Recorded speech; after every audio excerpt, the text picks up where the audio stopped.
Now, there's a lot to be said about both positions, and I'm just going to restrict myself to saying a little bit about the naysayers. And you'll see that I categorize them as the pure naysayers who say, no, it's just not possible, and the neural naysayers. And the neural naysayers say, well, it's not going to be possible to explain it in neural terms because, and then they'll give you a story from, they think that it'll come out of quantum physics. So next slide, please. I want to say a little bit just about the pure naysayers because the other story is somewhat longer. Now, interestingly, the dominant argument, I think, from the pure naysayers is very like what Descartes said. Only, of course, we do have the benefit of more advanced technology to use as analogies. But the basic argument is this. I just can't imagine how out of meat, or out of, in the case of neurons, ions passing back and forth across membranes. I can't imagine how you can get the feeling of love, or the feeling of pain, or the redness of the flag. I just can't imagine how that can come out of cells that really at bottom, the main business is ions passing back and forth across the membrane. Now, it wasn't a good argument in Descartes' hands. It was an argument that one could understand, but it was all an argument that does the following thing. It really just uses what we don't know as a premise. And that's why it's called an argument from ignorance. It uses ignorance as a premise in the argument. So in this instance, the premise is we really do not understand much about some phenomenon, phi, so we really do know that it can't ever be explained, right? And that's what's fallacious. If you use ignorance as a premise, what follows? Nothing, right? All you know is that you don't currently know. It doesn't mean that you won't ever know. It doesn't really mean anything except that you don't currently know. Next slide, please. Now, it's the argument, nevertheless, I think, has seemed to many people compelling in a certain level. And because it has, I think it's useful to consider other things in the history of science, other places in the history of science where comparable arguments have been used. And I just want to draw your attention to a couple of them because it gives us a sort of longer perspective than just sort of saying that's an argument from ignorance.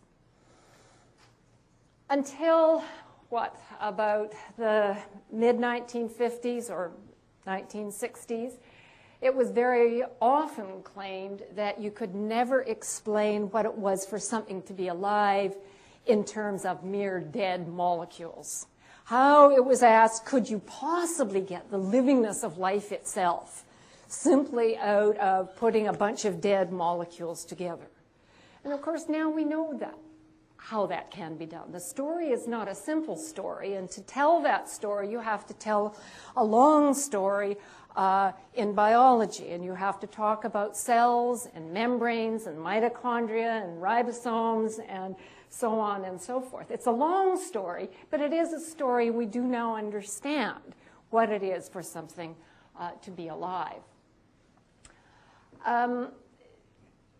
It was sometimes claimed that we couldn't possibly understand. It was inconceivable that there should be a class of events that is undetermined, that for which you can't ever be able to say that they have a cause or what the specific cause is. Quantum mechanics is not very intuitive, but at least I think it has raised the idea that that is something that we could understand that isn't necessarily absurd. The idea that the universe had a beginning seemed to people at one point to be totally ridiculous. How could it have a beginning because it'd have to be a time before it, la la la. But now, given a very different and richer conception of physics, we understand what that could actually mean, and so forth. The composition of the stars. This is actually one of my favorites because people did believe for quite some time that we would never understand the composition of the stars.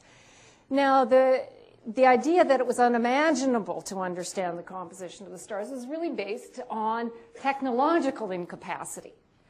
And the idea was, well, look, if you want to know what the stars are made out of, you have to get there, and that would be really hard. And then even if you got there and you wanted to take a sample, you'd burn up. So that would be really hard, so you could never do it. And now, of course, we know that is quite possible. We can say in detail a lot about the composition of the stars. Next slide, please.